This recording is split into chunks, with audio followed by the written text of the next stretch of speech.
am Sylvia Gordon. And I'm Rebecca Gordon. And on this week's edition of the Weekly Wednesday Wrap-Up, we're going to share some dirty little secrets that the Medicare Plan Finder have.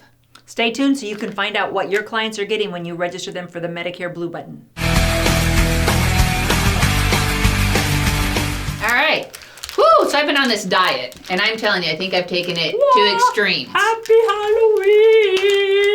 I'm feeling a little stiff today, Sylvia. I can't itch my face, but I can itch your face. Oh, God, I needed that. Okay. I'm gonna shake my leg like a dog because that felt so good. Okay, what's going on with the Plan Finder? All right, so we found out some really interesting news that the agent is going into the Plan Finder. They're building out their clients' drugs.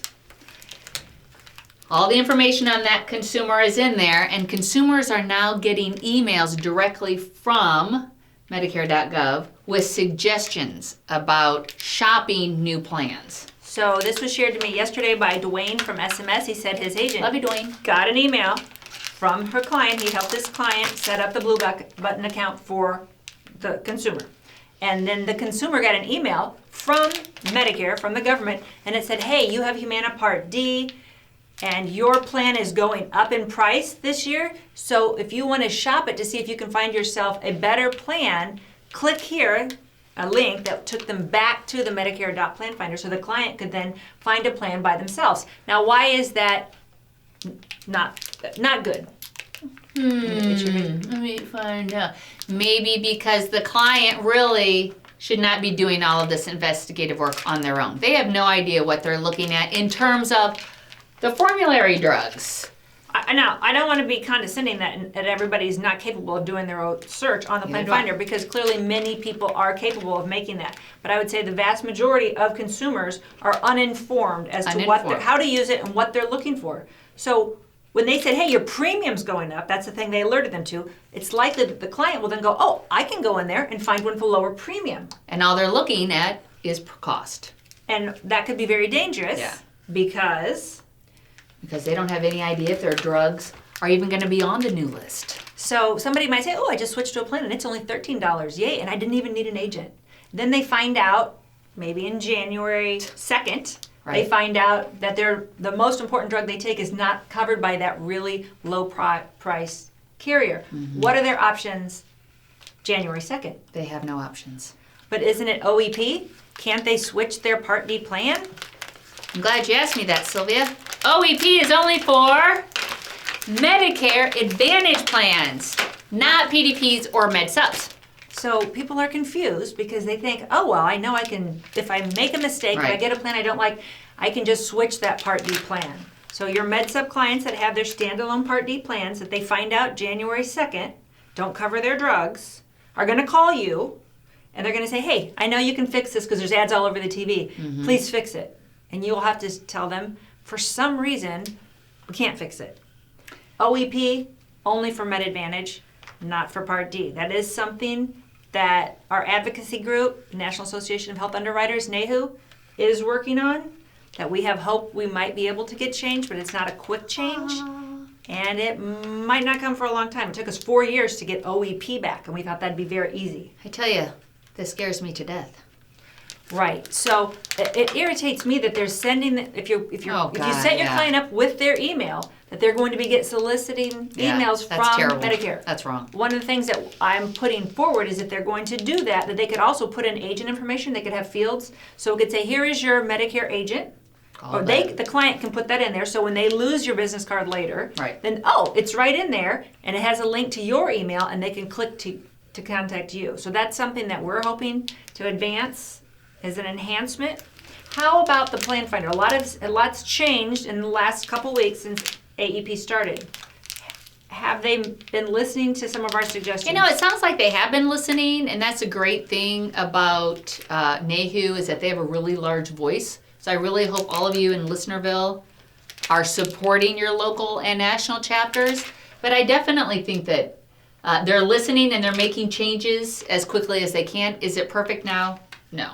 No, it's not even close to perfect, but one of the positive things is that they have been making enhancement to it. So I was in D.C. yesterday, and we met with some of the representatives of the government, and they said this is like building the plane while we're flying it. We understand that it is AEP, the busiest time of the year. We understand that it's less than perfect, but they are making changes as we go along, even though ideally this would have been done beforehand. Their goal now is to have it awesome before next AEP, so we're all just kind of toughing it through this AEP. But they need your comments. They want to hear from consumers. They want to hear from agents. Call your Congress people, call CMS, let them know what your feelings are, what your pain points are. What they really said to us is, if there's a problem, email us and tell us the exact error. Give us a screenshot. It has to be a replicable error that they can go in and find again. If it's just, otherwise they're going to treat it as a one-off and they're not going to give it any credence. So if you want, I'm sure that we have some information where to send those emails. Right. Hit us up in the comments and we'll send that out together. We can keep our industry strong, but it takes all of us. But not just some of us. Yeah, we have no lobbyists there. We only have NAHU. So if you're not a member of NAHU, it's very cheap and they have very low representation from the Medicare agents.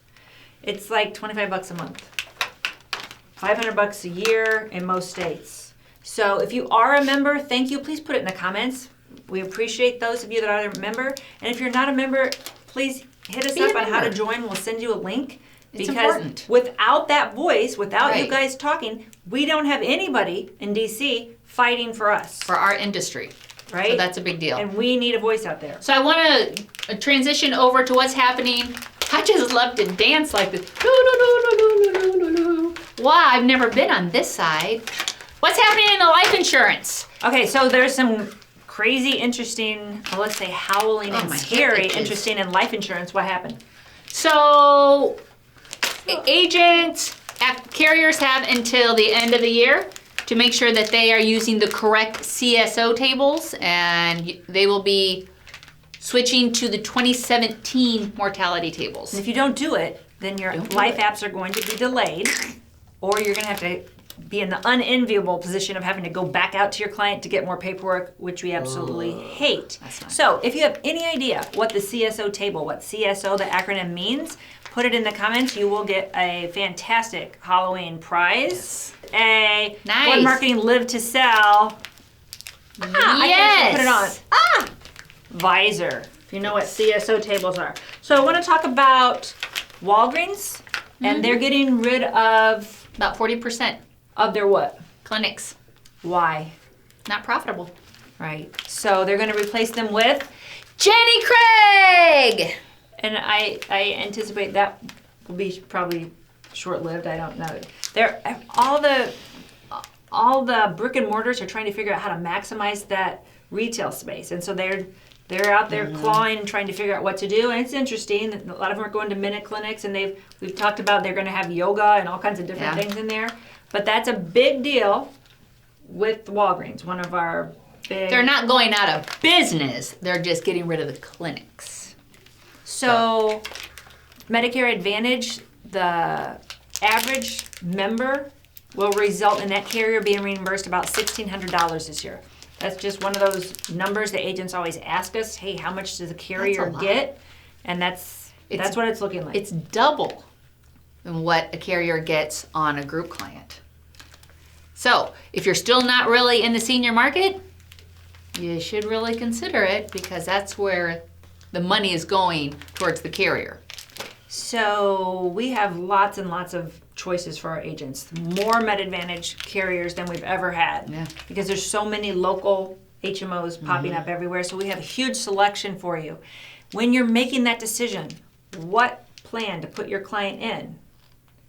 Of course, network tends to be a huge driving factor. But like if you look at someplace like St. Louis, where you have 3 or 4 of the biggest national carriers, and they all basically have all the main hospitals, so it's a level playing field. Then it comes down, you drill down into your benefits, you drill down into their exact Out-of-pocket drugs. mix. And you're going to start stacking up their extra benefits, because the supplemental benefits are phenomenal Huge. this year. They're awesome. But something that we don't talk about very much, because we Ching. can't slam a bad company online, but that is poor client services. Okay. I was going to say, let's not slam anybody on. Yeah. Oh, thank you. Oh. Yeah, Ooh. so there are companies that are well reputed to have terrible customer service. So if they have a great plan, great benefits, everything's lining up, your stars, you need to still think twice. And what I do when I had to present one of these last week, and to my client, I said, this one has a lower monthly premium. This one is, I don't know what it was, $6 a month more. They both cover all your drugs, blah, blah, blah. And she said, well, of course I want this one. And I said, well, I need you to understand their customer service It's terrible. is challenging, because you can't say something negative like that. You can't disparage them. So I said that it's very challenging. Unique. And in our experience last year, they had a lot of trouble getting their drug cards out. As in, it took them like an inordinate amount of time, and they sent them out incorrectly. Tell me in my several ear. times. Who it is? I knew it. So the clients then got mad, and they complained against the agent because they said, you're incompetent. Right. Why can't I get my ID card? The agent is hammered. They have no- All he can do is Right. just keep putting the request in, and the client keeps getting the wrong cards. It was especially bad in certain areas last year. So I don't know if it's going to be better this year. It could be worse this year. It didn't. The overall customer service for some of these companies is terrible at the FMO level. Some of these companies, we don't even have a representative. They give us a top national contract, but we have no context. Yeah. It's bizarre. So keep that in mind when you sell a plan. Is you know the plan relies on you to have good behavior, compliant sales tactics, be responsible and respectable and professional when you're out there, because you reflect the plan. Well, the plan reflects on you.